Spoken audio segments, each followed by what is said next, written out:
1. What exactly is a word? It sounds simple, yet scholars argue that a basic element of language that carries meaning, can stand alone, and is uninterruptible remains elusive. This opening question sets the stage for a deep dive into the many layers that define a word across languages and theories. As we begin, the mystery of its true nature beckons us forward. 2. Different linguistic traditions have proposed varied standards for what counts as a word, each shaped by their theoretical background and descriptive context. These competing definitions illustrate why a single, universal answer remains out of reach, prompting scholars to continually refine their criteria. Yet this diversity raises another question: how do these standards translate into the building blocks of language?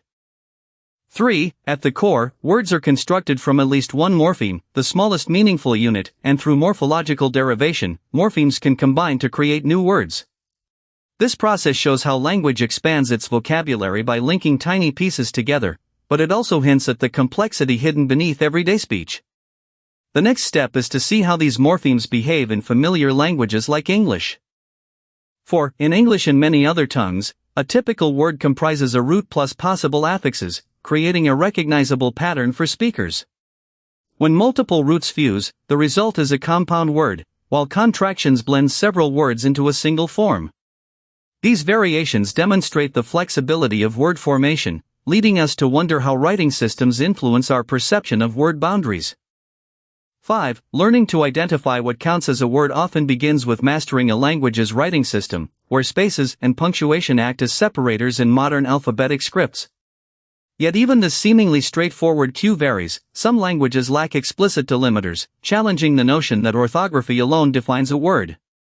This discrepancy pushes us toward the phonological perspective of wordhood.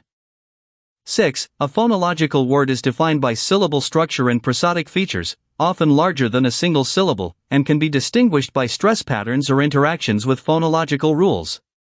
For example, in Walmajari, a root may be a single syllable, yet a phonological word must contain at least 2 syllables, illustrating how sound shapes word limits. This raises the question of how stress further clarifies boundaries.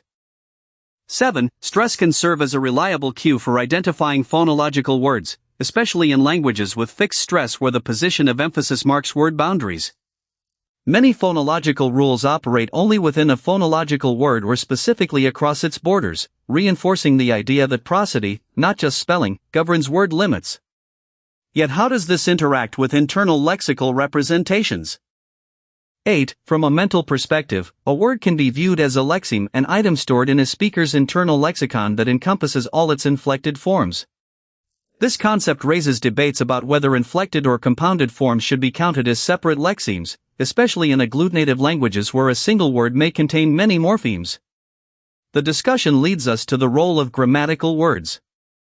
9. Grammatical words consist of fixed sequences of grammatical elements that together convey set meaning, and altering their internal structure changes that meaning. In diarbal, for instance, derivational affixes like the dual suffix jaran or the suffix gaboon meaning another attached to nouns, showcasing how morphology shapes grammatical categories. This example invites us to consider historical contributions to the field. 10. Leonard Bloomfield, in 1928, introduced the notion of minimal free forms, the smallest meaningful speech units that can stand alone, linking phonemes to lexemes. This pioneering idea highlighted that not all written words qualify as minimal freeforms, as some lack independent meaning. Yet scholars still argue that no single definition satisfies every language and analytical level. 11. Modern semanticists propose the idea of semantic primitives or semantic primes, indefinable words that represent fundamental concepts intuitively understood across languages.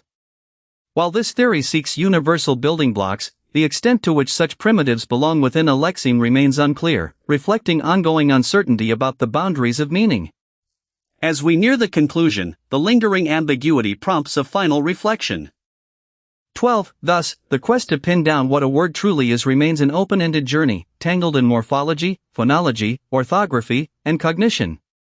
While scholars like Bloomfield laid foundational ideas, the concept of a word continues to be a convention shaped by everyday use and scholarly debate.